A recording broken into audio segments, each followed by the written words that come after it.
What's good, my YouTube people? It's Monday, June 1st. Coming off of a crazy weekend here. Hitting the road. Some errands to run. Hoping the places I need to stop at will be open. Yesterday, some of the rioting ended up actually coming by my neck of the woods. And earlier that morning, I made a video about praying, hey, hopefully it doesn't come out this way, but it did. Not in my exact town, but the neighboring towns. The neighboring towns had rioting of Best Buys. There was, I believe actually, people did get hurt, beat down. A couple security guard got beat down, supposedly pretty good at the Best Buy in a neighboring town.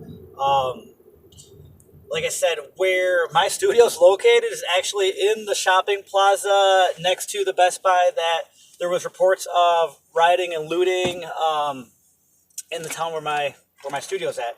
So it's interesting to see how that is going to affect my business.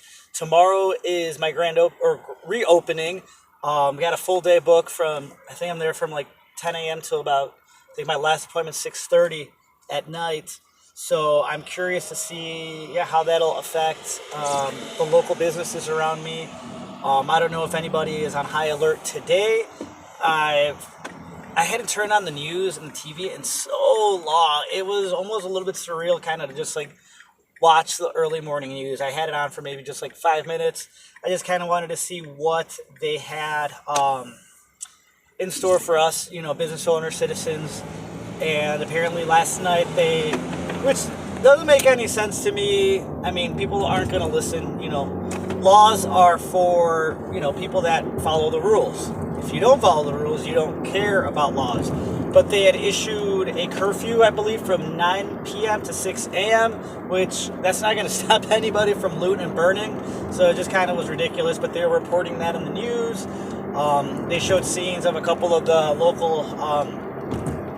local suburbs kind of around my vicinity, in my surrounding area, with stores, being looted. In one town, they did burn down a police squad car. I believe that town is implementing a curfew, but I'm not 100% sure, so I don't want to report that as true news. But it's reaching out to the suburbs. That's where I'm at. I'm in the burbs. I always kind of harken back to that funny skit with Dave Chappelle and John Mayer, where they're just going to different restaurants and playing rock music. And they go to that super fancy upscale restaurant and they start playing rock and roll, and it's just all white people, and they just start going crazy and moshing in the restaurant, just breaking everything. And then him and John Mayer go to a black barbershop, like a black Puerto Rican barbershop. And he starts playing, and all of a sudden they look at him and they're like, shut that shit off, or something crazy like that, because they don't do rock music. And then all of a sudden underneath the tarp was Questlove from The Roots. They pull it and they start doing the beats, and they start freaking dancing, and it was just too funny. But then, make a long story short here, they go to a couple of cops, and John Mayer's strumming his guitar, and I think he's playing Every Rose Has Its Thorn, and the black police guy starts singing, every rose has its thorn, just like every night has its dawn. And then freaking Dave Chappelle just looks at him all crazy. He's like, man, I'm from the suburbs. So every time I say I'm from the suburbs, it just makes me think of that skit, But hey, what can I say? I was born in the burbs. It's so crazy to just see how the area that I live in is shifting. Honestly, when we moved here to the town I'm living at, we were probably one of the first Hispanic families in the area. I know for sure on our street, at least in the subdivision, we were. In the school system, there was not that many Hispanics back then. We moved here when I was in 6th grade. And where we came from was a straight up Mexican neighborhood, very Hispanic. Like I said, predominantly Hispanic. And then we moved, my parents bought a house and we moved over to the town where I'm at currently. My dad worked at a factory, which was literally like 5 minutes from our house. He was a machine operator. So I'm guessing that's maybe why we moved closer to home, or closer to his job. Because at that time, I'd say it was at least maybe like a 25, 30-minute drive. So yeah, we were like one of the first, like, brown Hispanic families in the neighborhood. And it was pretty predominantly white, very, white suburb. So maybe that kind of is what I'm saying, maybe nurtured some of the philosophies I have, I guess. I don't know. I question sometimes if I had grown up and stayed in that like totally Hispanic neighborhood, if certain indoctrination, certain programming would have been triggered in my mind. But at the same time, I think that maybe not, because I've always been a free thinker. I've always been a critical thinker. Even from a little kid, I was always questioning authority. And not in the sense of like being like rebellious to just be rebellious, but questioning the whys and the hows and how everything operated. So I think part of that too is just my makeup and how, how just my mind works. I've always functioned at a high level of integrity. That's one of the things that no matter what, it's just having integrity. I know this is like corny and everything, but it's just like, it's about doing the right thing even when no one is watching. And that's just how I've always been. And I've always been about speaking the truth. So I think that's when I speak to a lot of my clients on going back to where I think that really resonates and shines through to them. Because they know I'm not going to BS them. They know I'm looking out for their best interest. And just from like a youth, like I said, functioning at a high level of integrity was what I did. So even I think maybe if I had been born and raised and stayed in that predominantly Hispanic neighborhood, I think I still would have had the similar views that I have today. That's a question that I ask myself sometimes, like how did my views get molded by being raised in a predominantly white suburb, predominantly white friends, dated predominantly white women, actually, married to a white woman, a ginger actually. I always had a thing for ginger. I don't know what it is. I just always, they're so rare, and I've always been into rare things. So I married a ginger. But I think at the end of the day, and I was talking to one of my really good friends who, has the eyes to see and the ears to hear, and been, really growing and developing that. And we've kind of been working through that together, have each other's back. I told him at the end of the day, for me, it doesn't really matter what color. Oh, damn. Sorry, I just drove past my town's police department, and they straight up got like barricades up and around it. Wow, okay. Maybe they have some information, of, something, or they're just being, you can never be too prepared. That's the thing. So I don't blame them for doing that.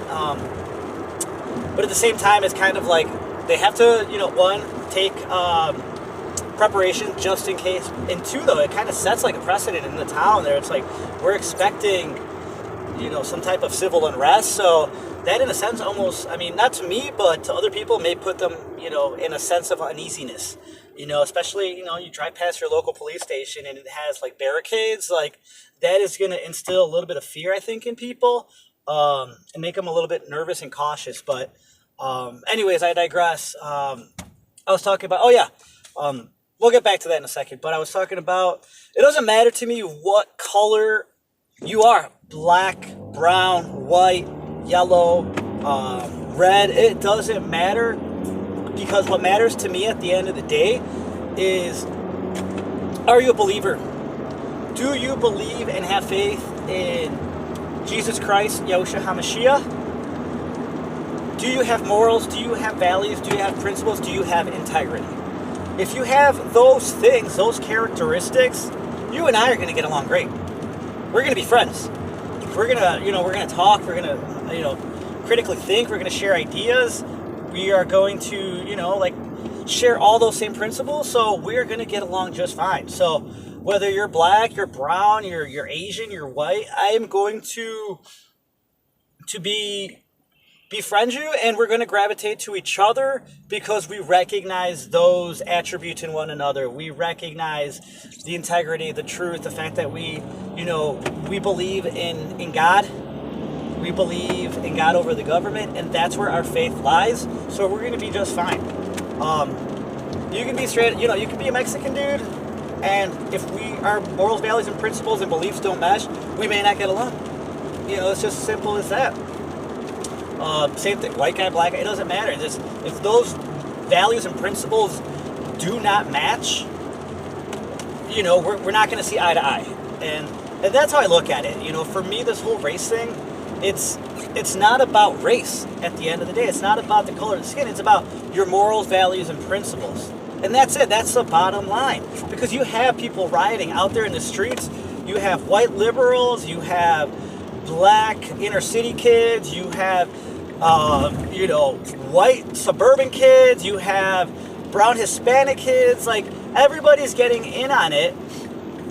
And that's because their morals, values, and principles are to get out there in the streets and to protest, riot, and loot.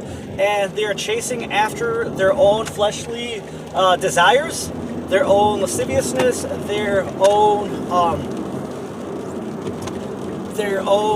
lusts. They're chasing after all those fleshly, materialistic things. And for them, it's not even about a belief, or it's not even about a movement. It's at the end of the day just getting things for themselves. Because they want that, they're going to go into your store, break the windows, run in there, smash and grab, and take whatever they want. And at the end of the day, that's what it is about right now. It's gone from any type of political movement, any type of injustice movement, to just smash and grab and fulfill your fleshly lust. That's it. So, regardless of what your skin tone is, regardless of that, like I said, we won't see eye to eye if you're out there running around like a freaking heathen, smashing businesses, stealing, beating people up, doing some straight up damage. Some of these videos I've seen, and I want to make a video too about some of the channels that I watch, that I trust 100%, that I have vetted myself, that I would guarantee 100% are legit. Because there's so many channels out there, and there's so much misinformation being thrown out to the masses, that you have to be very mindful of who you watch, what and where you're getting your information. And there's a lot of people that I used to be into in the beginning, even before the masses got into it, and then over time that God-given discernment clicked in, and I'm like, something smells fishy, something just doesn't seem right about these people. I'll give you a couple examples. People that, and I tell these people that are into these channels, I'm like, look into it. I know you really enjoy it and you're getting something out of it, but they're selling you a narrative. They're selling you something. They've sold out. And one was Joe Rogan and Alex Jones. I used to listen to Alex Jones 5 years ago, maybe even longer, but just I used to listen to him a lot. I'm like, man, that guy's making sense. He's talking some real truth. And then I was like, okay, this guy's a straight up, just a whack job, He's definitely sold out. He's chasing after the fancy pants and lollipops. And I was like, yeah, I can't listen to this guy. Yes, there's going to be some truths in there, but most of it is just nonsense propaganda. So I stopped listening to him. After that, it was Joe Rogan. I remember watching the Joe Rogan Alex Jones podcast live. I was driving downtown. I can't remember, man. It's on my way to get a tattoo, I think, maybe. I don't remember. This one, like I said, I was a heathen. And I was like, oh, dude, this is hysterical. They're cracking me up. They're sitting there smoking weed, taking shots. I was like, this is so funny. But after a while, I just realized these guys are just full of crap. They're completely manipulating a whole segment of the population, young, males, American males. They're completely just conditioning them and indoctrinating them. Alex doing it with his, crazy, conspiracist theory vibe. Joe is, macho man, UFC fighter kind of narrative that he's pushing. But so all these, young dudes look up to him as an idol, and, he's so manly, but he's always talking about dudes' buttholes and about butt sex and like dicks. And it's like, dude, no, you're trying to normalize talking about gay stuff and making it fun and cool to talk gay and like pretend to like be into gay shit. And these people that aren't as aware or don't have the eyes to see and the ears to hear are going to take that and use it now, and they're going to be pushing that kind of narrative around their friends and families, and it is just gross. So I was like, I stopped listening to them a while ago. I'm still on the fence on Eddie Bravo. I honestly, I don't know. I like Eddie. He drops some really good truths, but I mean, birds of a feather flock together, they say. You know, he's boys with Brendan Schaub, Joe Rogan, like all those guys. So I mean, I don't know. It's like your friends speak volumes about you, who you are. So a lot of these channels, yeah, I want to get on here, like I said, and do a video on that. But the videos I was watching, I think it was on Red Elephants. You know, just the truck driver getting pulled out here in Chicago out of his truck, and you can hear in the background, kill him, kill him. And it's like, dude, that's straight savagery right there. That is straight up heathen. Why the guy got out of his truck, I don't know. You're in a big rig. Just get pedal to the metal, dude. Just go. I mean, why would you stop? Why would...